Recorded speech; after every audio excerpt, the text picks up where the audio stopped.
Кой заспива? Кой не иска да спи сега, когато трябва да яде? Заспива. Тралава.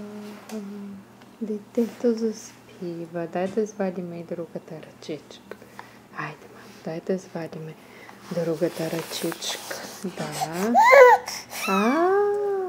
Как ти се спи, а как не искаше да спиш? И сега Дени спи на стола за хранене. А дали може да го нахраним, докато спи горкото бебе? Ще намалиме телевизора.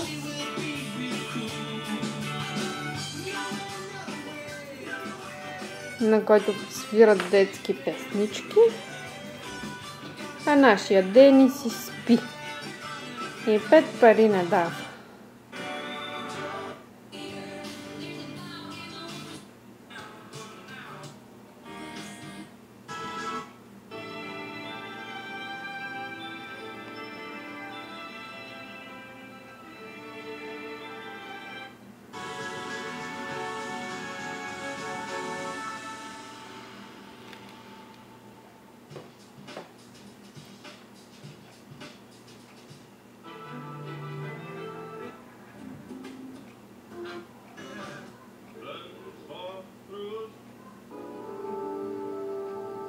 Ето музичка за Дени да спи прав на стола за хранене. Нашето бебе дреме.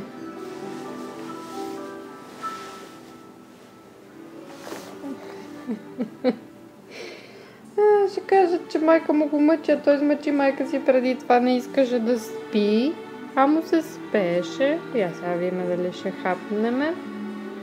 Айде, мамо, трябва да ядеме.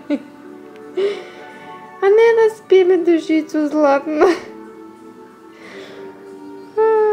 Бебето на мама Нана на стола за хранене.